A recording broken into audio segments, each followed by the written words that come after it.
हरिः ओं श्री गुरुभ्यो नमः।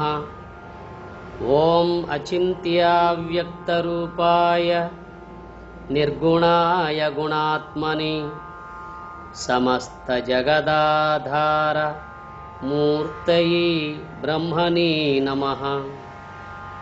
దివ్యాత్మస్వరూపులారా, జగద్గురు వేదాంతం లక్ష్మణార్యులు వ్యాఖ్యానించిన శ్రీ స్వరాజ్య భగవద్గీత 8వ అధ్యాయం అక్షర పరబ్రహ్మ యోగం. సహస్రయుగ పర్యంతం అహర్యత్ బ్రహ్మణో విదుః రాత్రిం యుగ సహస్రాంతం తేహోరాత్ర విదో జనాః. భగవద్గీత 8వ అధ్యాయం 17వ శ్లోకం.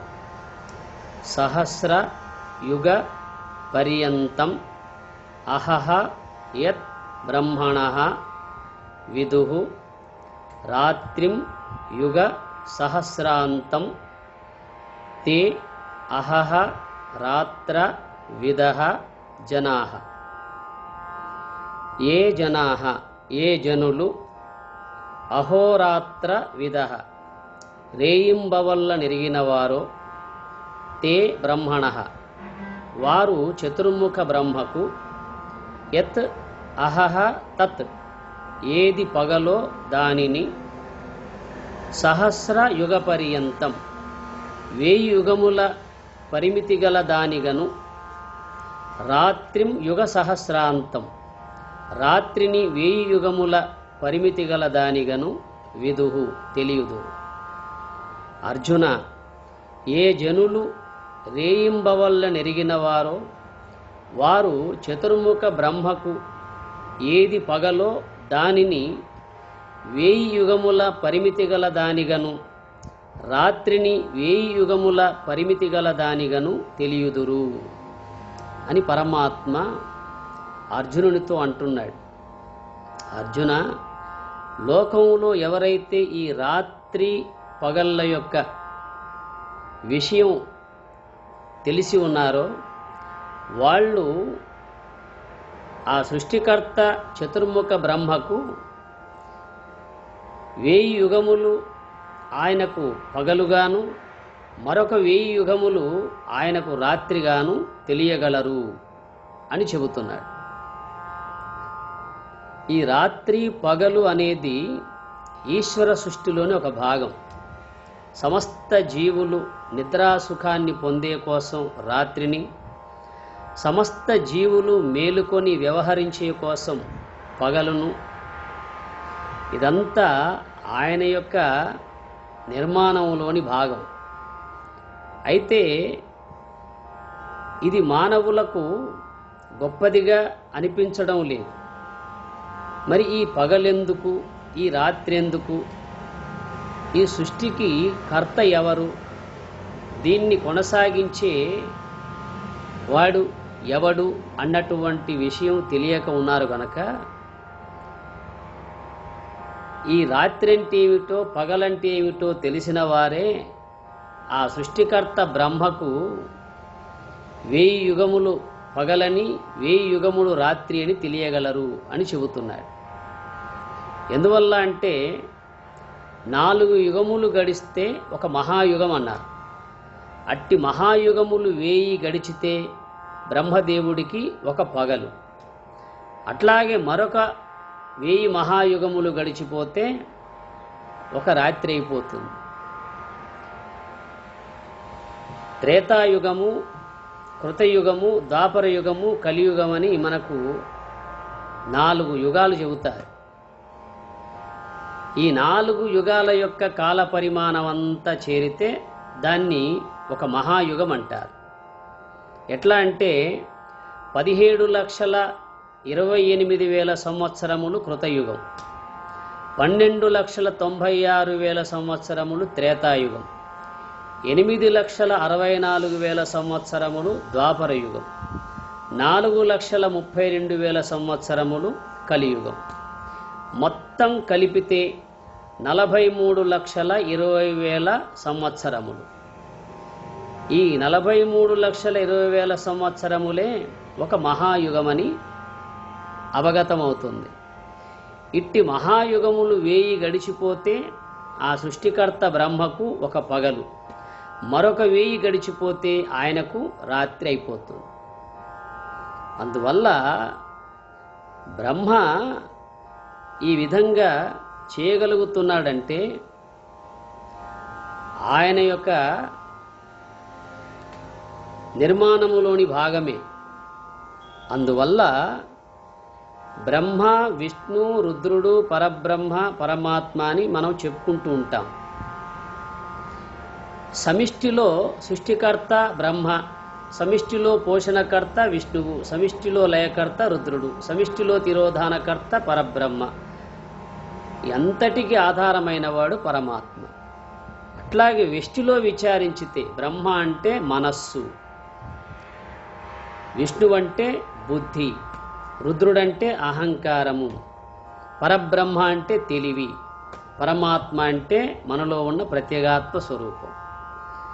మనలో ఉన్న ప్రత్యేగాత్మ స్వరూపం మన తెలివికి, మన అహంకారానికి, మన బుద్ధికి, మన మనస్సుకు ఆధారమై ఉంది. ఆ సమిష్టిగతంగా ఉన్నటువంటి యొక్క పరమాత్మ పరబ్రహ్మకు, లయకర్త రుద్రునికి, పోషణకర్త విష్ణువుకు, సృష్టికర్త బ్రహ్మకు ఆధారమై ఉన్నాడు. అందువల్ల సమిష్టిగతంగా ఉన్నటువంటి యొక్క పరమాత్మయే మనలో ప్రత్యేగాత్మ స్వరూపమై ఉన్నది. సమిష్టిగతంగా ఉన్నటువంటి ఆ పరబ్రహ్మ స్వరూపమే మనలో తెలివి రూపమై ఉన్నది. సమిష్టిగతంగా ఉన్నటువంటి యొక్క ఆ రుద్రుడే మనలో అహంకార రూపముగా ఉన్నది. సమిష్టిగతంగా ఉన్నటువంటి ఆ విష్ణువే మనలో బుద్ధి రూపంలో ఉన్నది. సమిష్టిగతంగా ఉన్నటువంటి ఆ బ్రహ్మ మనలో మనోరూపంలో ఉన్నది. అందుకే సృష్టికర్త బ్రహ్మ, పోషణకర్త విష్ణువు, లయకర్త రుద్రుడు అని, ఇంకా తిరోధానకర్త పరబ్రహ్మ అని, అన్నిటికీ ఆధారమైన వాడు పరమాత్మ అని. అట్లాగే వ్యష్టిలో విచారించితే మనస్సు ద్వారా సంకల్పిస్తూ, బుద్ధి ద్వారా నిశ్చయిస్తూ, అహంకారం ద్వారా అభిమానిస్తూ, తెలివి ద్వారా ఇన్ని తెలుసుకుంటున్నామంటే మనలో ప్రత్యేగాత్మ స్వరూపమే అన్నింటికీ ఆధారం. అందువల్ల ఆ పరమాత్మ యొక్క ఆజ్ఞకు లోబడి బ్రహ్మదేవుడు ఆ విధంగా చేయగలుగుతున్నాడు. ఆ పరమాత్మ యొక్క ఆజ్ఞకు లోబడి విష్ణువు పోషిస్తూ ఉన్నాడు, రుద్రుడు లయింపజేస్తున్నాడు. ఈ ముగ్గురు చేసే అటువంటి యొక్క క్రియాకలాపాలను ఆ పరబ్రహ్మ స్వరూపుడు ఆయన తెలుసుకుంటున్నాడు. అట్లాగే మనలో కూడా తెలివి అన్ని తెలుసుకుంటుంది. అహంకారం నేను నాది అని అభిమానిస్తుంది. బుద్ధి నిశ్చయ వృత్తి కలిగి ఉంటుంది. మనస్సు సంకల్పిస్తూ ఉంటుంది. ఈ విధంగా మనం వ్యష్టి సమిష్టిలో విచారించితే సరి అయిన తత్వజ్ఞానం అవగతమవుతుంది. అందువల్ల ఈ యుగ ధర్మాలు ఎందుకు చెప్పారు అంటే, లోకంలో మానవుడు ఏ మార్గాన్ని అనుసరిస్తాడో తనకు ఆయా యుగముల యొక్క ధర్మం వర్తిస్తుంది. ఎందువల్ల అంటే ప్రస్తుతం లోకంలో కృతయుగ మానవులు ఉన్నారు, త్రేతాయుగ మానవులు ఉన్నారు, ద్వాపరయుగ మానవులు ఉన్నారు, కలియుగ మానవులు కూడా ఉన్నారు. ఆ విషయమే మనకు శాస్త్రం తెలియజేస్తుంది.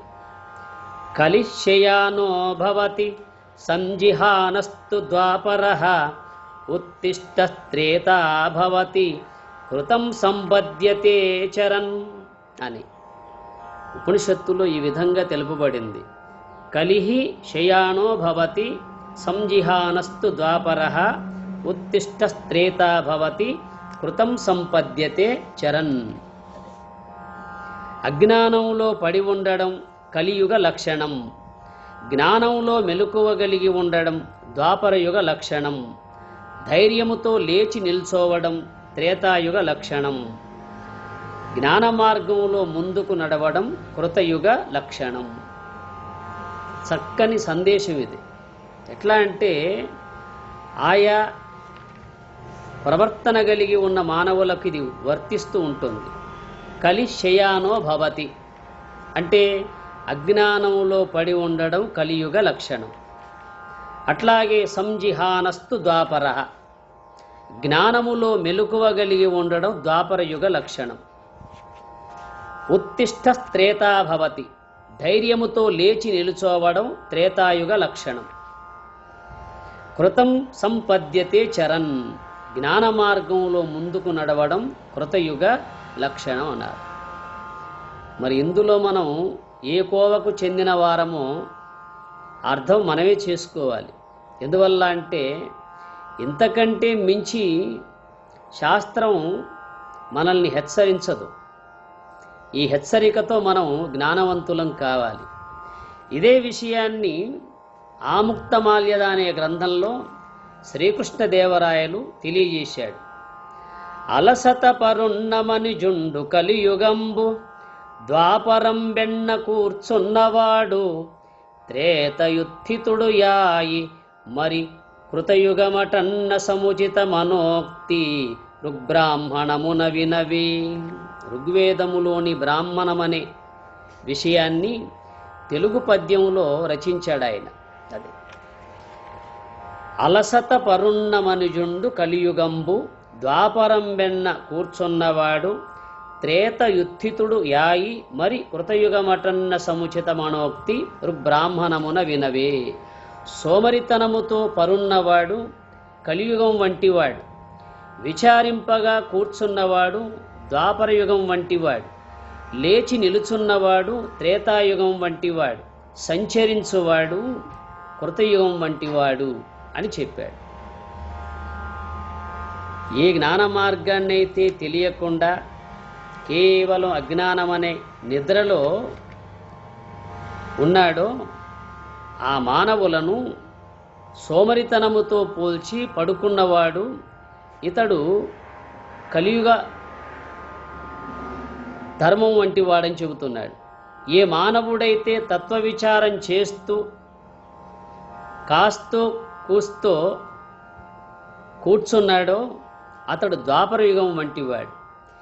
ఇక లేచి నిలుచున్నవాడు, జ్ఞాన మార్గంలో పయనించాలని సంకల్పించి లేచి నిలుచున్నవాడు కృతయుగం వంటివాడు. ఇంకా ఆ మార్గంలో పయనించేవాడిని కృతయుగం వంటి వాడని చెప్పారు. ఈ విధంగా కృతయుగ ధర్మము, త్రేతాయుగ ధర్మము, ద్వాపరయుగ ధర్మము, కలియుగ ధర్మము మానవలోకంలోనే మనం చూడవచ్చు. ఎందువల్ల అంటే లోకంలో పశుపక్షాదులుగానే జీవించి జనన మరణాలు పొందే మానవులు ఉన్నారు. అంతో ఇంతో ఇష్టదైవాన్నైనా నమ్మి కర్మలందు ఆసక్తి కలిగి ఉన్నారు. ఇంకా కొంతమంది ఆధ్యాత్మిక జిజ్ఞాసపరులు ఉన్నారు.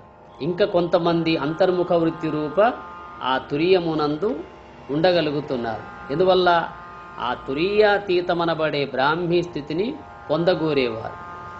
అందుకే తమోగుణాన్విత అజ్ఞానమనబడే నిద్రలోనున్న వారంతా కలియుగ మానవులు.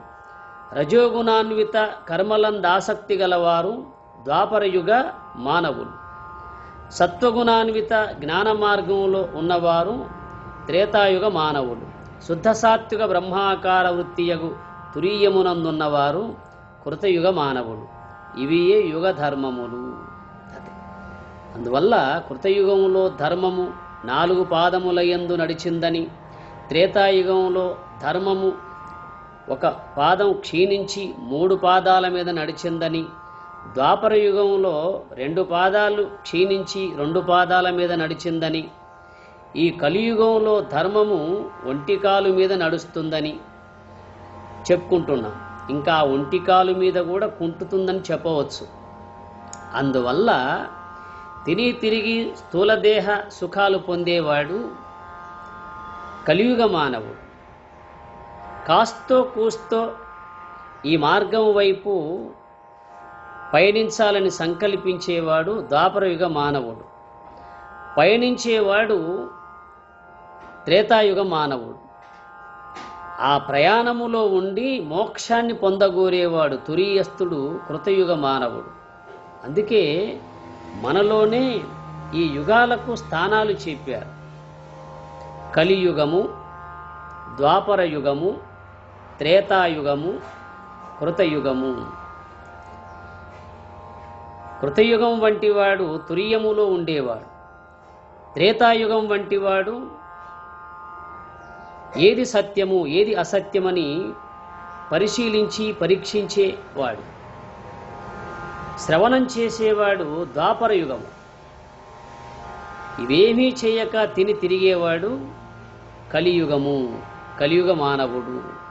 అందువల్ల ఇవన్నీ మనలోనే మహాత్ములు నిరూపించారు.